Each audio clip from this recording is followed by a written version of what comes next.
Assalamualaikum warahmatullahi wabarakatuh. Halo semuanya, perkenalkan saya Muhammad Alidin Akbar. Saya dari mahasiswa Universitas Surabaya, Fakultas Usul dan Filsafat, Prodi Tasawuf dan Psikoterapi, semester 5. Saya akan bahas tentang nafs. Dan pembahasan kali ini hanya akan saya bahas tentang dua nafs saja, yaitu nafs amarah dan nafs mutmainnah.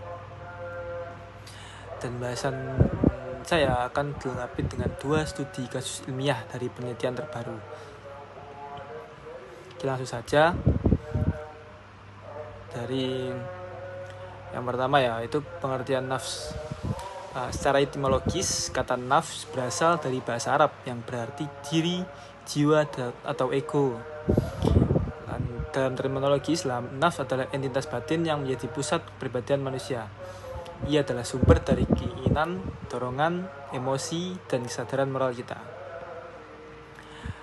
Para ulama tasawuf seperti Imam Al-Ghazali dan Syekh Abu Thalib Al-Makki itu menjelaskan bahwa nafs memiliki 2 potensi yang bertentangan, yaitu pertama potensi ilahi, yaitu kecenderungan menuju kebaikan, ketaatan, dan kasih sayang. Yang kedua, potensi syaitoni, yaitu kecenderungan pada syahwat, amarah, dan keserakahan.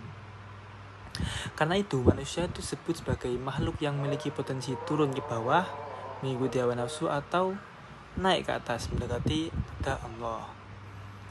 Dalam tasawuf, proses ini disebut tazkiyatun nafs, itu proses penyucian jiwa melalui ibadah, muhasabah, dan pengendalian diri. Dalam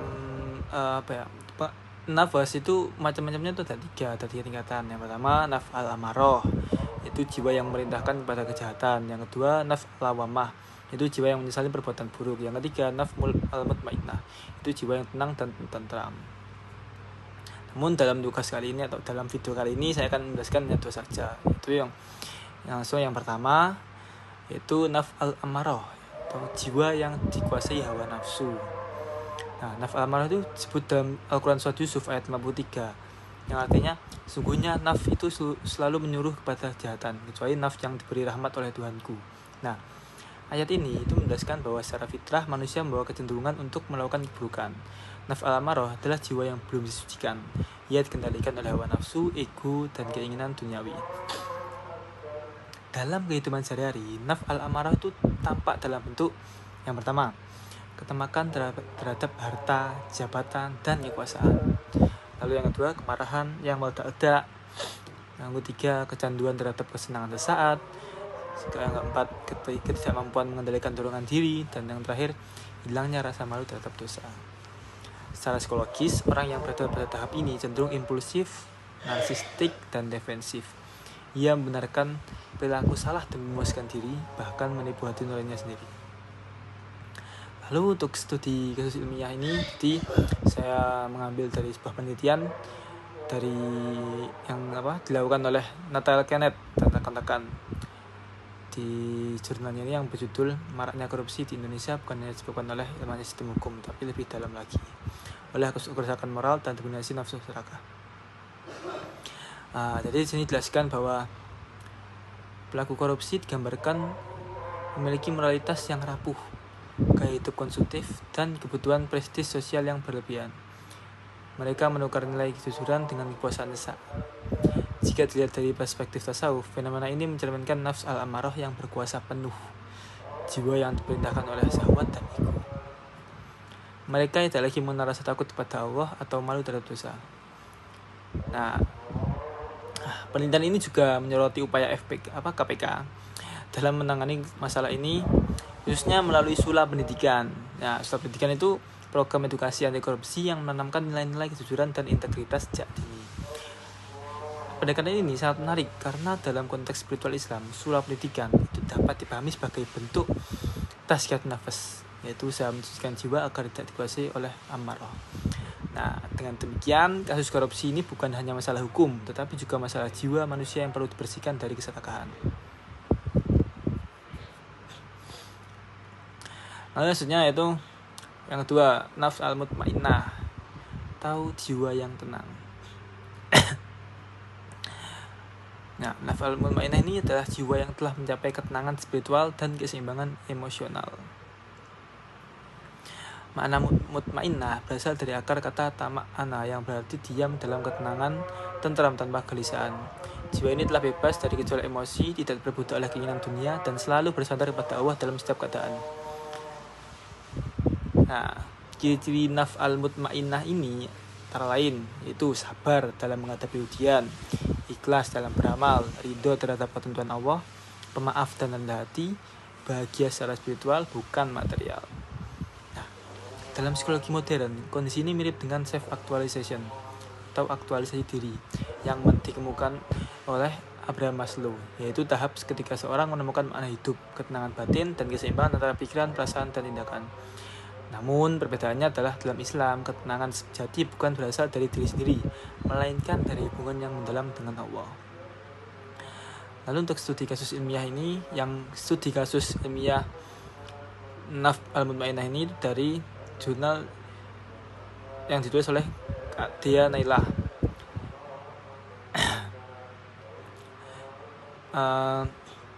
Jadi dia itu menjelaskan bahwa praktik zikir yang dilakukan secara rutin oleh remaja muslim mampu meningkatkan ketenangan batin dan mengurangi kecemasan.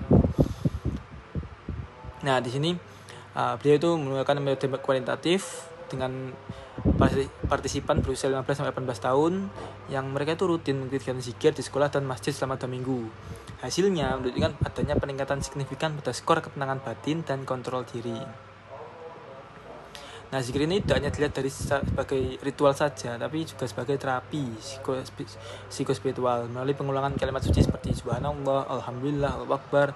Itu bisa menenangkan sistem saraf, menurunkan hormon stres dan menumbuhkan kesadaran spiritual.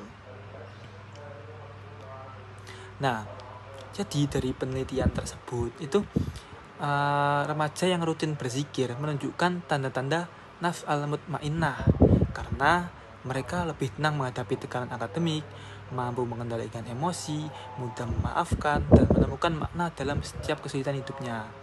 Jadi zikir itu mampu membantu mereka menemukan identitas spiritual di tengah krisis eksistensial yang banyak dialami generasi muda saat ini.